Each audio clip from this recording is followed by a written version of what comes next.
This is the Speed MP Legend 2, and it's more than just another limited edition painted black, it's actually a sneak peek into next year's Speed. Now we've got two hints that suggest this is next year's Speed. The first is different color blocking, so now we just have one side cut out here with most of the racket being black and this little piece being carbon, and we've seen this before in a Russian leak of the 2026 Speed MP where this little cutout is actually white. Now more importantly than the paint job, though I do think this racket looks absolutely sick, is the addition of an all-new technology called Hybor. Now what is Hybor? Well, Hybor isn't just a head thing, it's the fusion of carbon fibers with boron fibers. The addition of those boron fibers mean that this layup of graphite is stronger in compression, so when it gets pushed together like this, taking advantage of the carbon fiber's tensile strength, so when you pull it apart. Now Hybor has been around since 1993, though in 2019 it received like a Gen 2 update. We've seen this material used in places like hockey sticks all the way to the aerospace industry, and now it is time for it to appear in head rackets.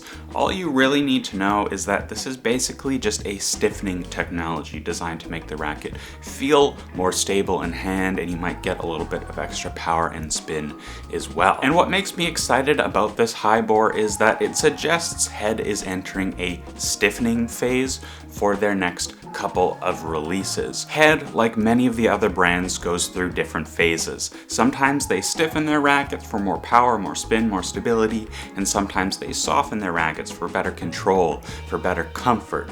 This goes back a pretty long time. Like 10 years ago, we had Graphene XT, which was a stiffening material.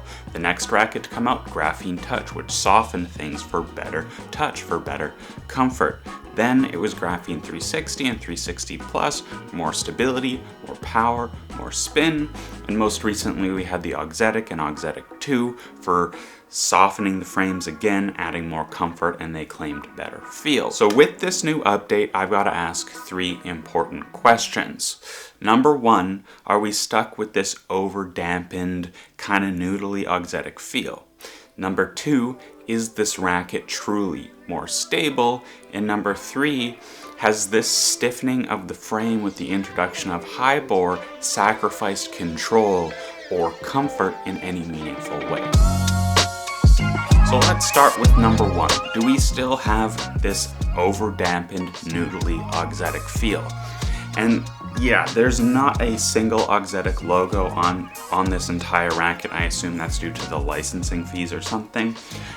But it really does feel like Auxetic is still in here. We do have a dampened feel. We do have this great popping sensation where you can feel the ball kind of suck into the string bed and then fire out. There is a little bit more of that kind of poppy Gravity 98 feel compared to most of the rest of Head's lineup. Now on the bright side, I actually don't think this racket really has a very noodly feel. Even in stock form, against a heavier hitter, you don't get the sensation that the hoop is bending or twisting, creating inconsistent flyers on you, or just feeling a bit anemic. It does hold up to pretty strong shots in stock form, and we did have like a pretty medium 326 strung swing weight for this frame.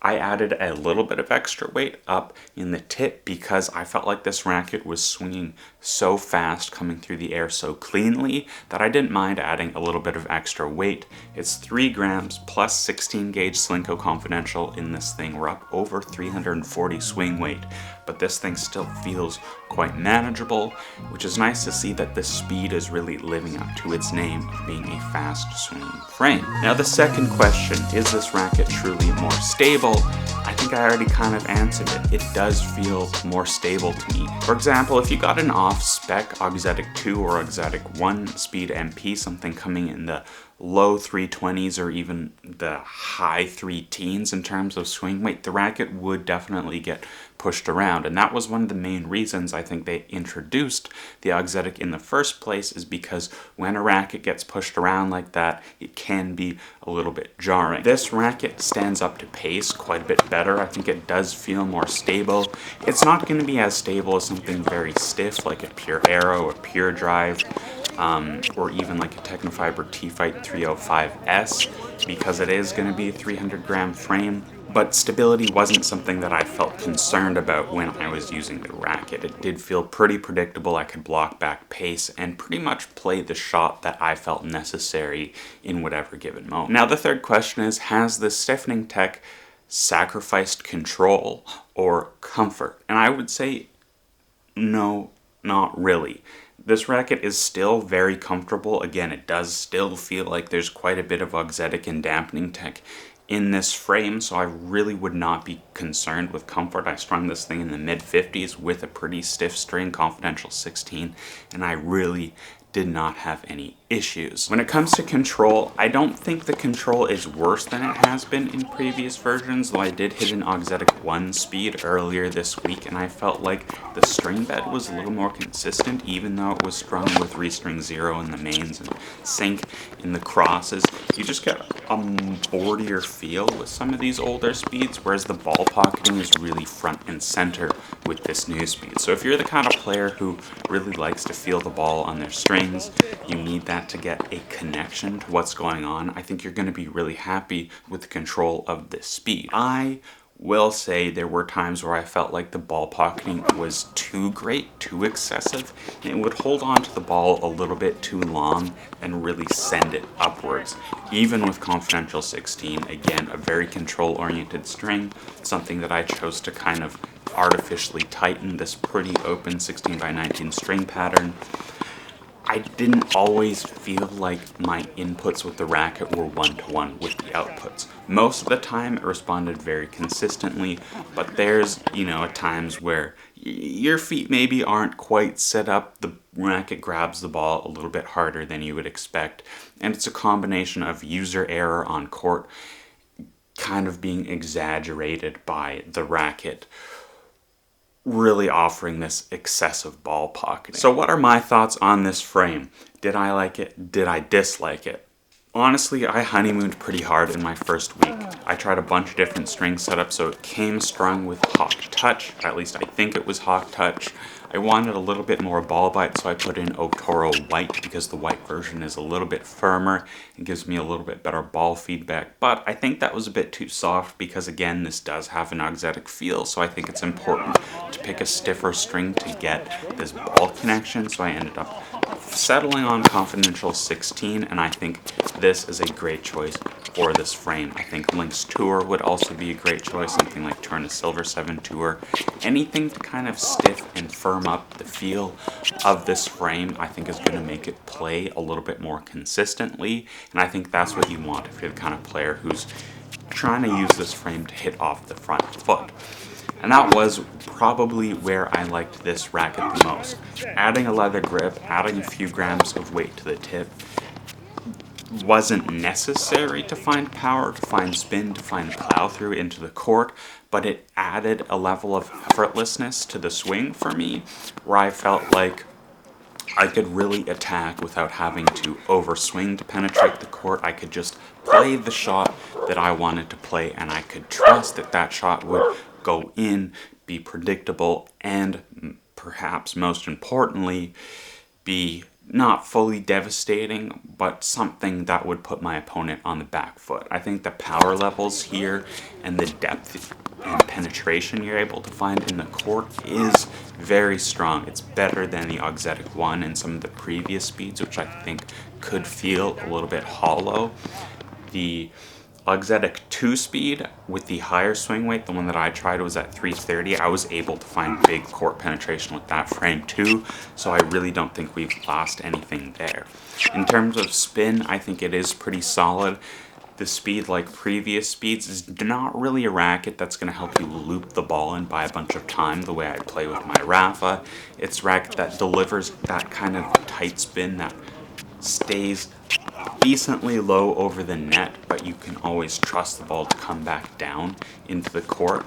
I think that's really good for advanced players. I think this racket is going to perform well up into like a 5.0 plus open level of performance without being so unforgiving or so inaccessible like a T-Fight 305S, to where it's not usable for more intermediate or recreational players. I think this frame hits a really wide range of players, which makes it pretty easy to recommend with an overall super balanced level of play.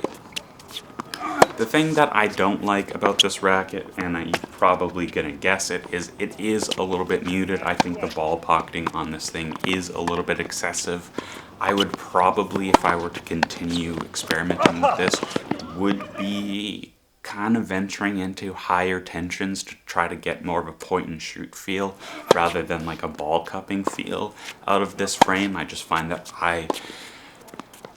as much as I enjoy the feeling of ball pocketing in isolation, I find that I play better tennis when I get the ball coming in and out fast out of the racket. I don't want it to be too fast, like in out right away. I want like kind of a medium amount, and this is definitely more on the ball pocketing side.